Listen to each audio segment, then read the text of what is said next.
అందరికీ నమస్కారం. నేను మీ జగన్మోహిని.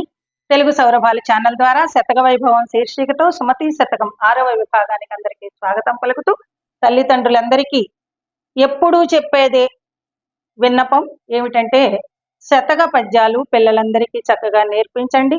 వాళ్ళ జీవన మార్గాన్ని తీర్చిదిద్దవలసిన బాధ్యత తల్లిదండ్రులుగా మనందరి మీద ఉందని చెప్పి మరొకసారి మీ అందరికీ తెలియజేస్తూ, 6వ విభాగంలో మరో చక్కని నీతి పద్యం సుమతి శతకం నుంచి. ఉత్తమ గుణములు నీచునకెత్తెరుగనగలుగ నేర్చు, నెయ్యెడలందా నెత్తిచ్చి కరుగబోసిన నిత్తడి బంగారమగు నీలలో సుమతి. ఏం చెప్తున్నారు ఈ పద్యంలో పద్యన గారు? ఉత్తమ గుణములు నీచునకెత్తెరగునగలుగ నేర్చు. మనకి చాలా ఉదాహరణలు పురాణాల నుంచి తీసుకుంటే, రామాయణం నుంచి రావణాసురుడు ఉదాహరణ, భారతం నుంచి దుర్యోధనుడు ఉదాహరణ, ఇంతకు మించిన ఉదాహరణలు అక్కర్లేదు. ఎంతమంది ఎన్ని చెప్పినా కూడా స్వభావము మారదని మాట వాళ్ళది. అలా మారలేదు కనుకనే వాళ్ళ నాశనాన్ని వాళ్లే కోరి తెచ్చుకున్నారు. ఇలా నీచుడి స్వభావం ఎలా ఉంటుందంటే, ఎంత చెప్పినా వినడనమాట.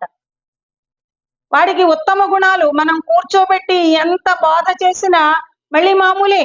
వాడి స్వభావాన్ని మార్చుకోడు. వాడి దుర్గుణాలు వాడిని అలాగా మూర్ఖుల్లాగే ప్రవర్తించేలా చేస్తూ ఉంటాయన్నమాట. ఉత్తమ గుణాలు నీచునకు ఎత్తెరగున కలుగ నేర్చు. ఏ రకంగా వస్తాయి అంటే, రావు అని దాని అర్థం. ఎయ్యడలందా నెత్తిచ్చి కరుగబోసిన ఎయ్యడలన్, ఎలాగంటే నెత్తిచ్చి కరుగబోసిన, నెత్తిచ్చి అంటే బరువు అనమాట. ఇప్పుడు బంగారం ఎంత బరువు అయితే ఉందో అంతే ఇత్తడిని కూడా తీసుకుని, ఇత్తడి అంటే అది ఒక లోహం, మన ఇంట్లో వాడుకునే పాత్రలు.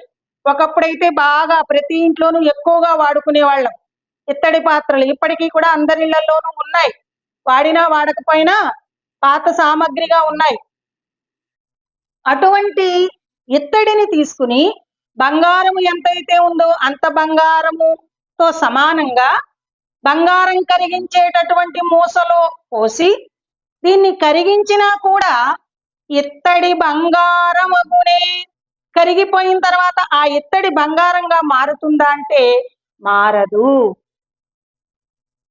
బంగారంతో సమానంగా కరిగించిన ఇత్తడి బంగారం అయితే ఎలా కాదో, అలాగే మనము ఎంత ప్రయత్నించినా, ఎన్ని విధాల నచ్చ చెప్పినా మూర్ఖుని స్వభావము మాత్రము మారదు. వాడికి మంచి లక్షణాలనేవి అబ్బవు.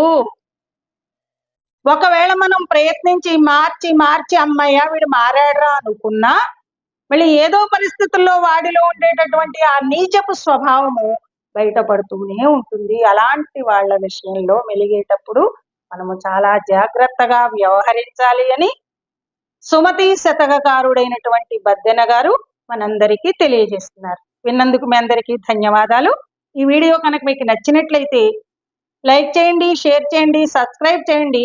మరో మంచి పద్యంతో మీ ముందుంటాను. Thank you once again.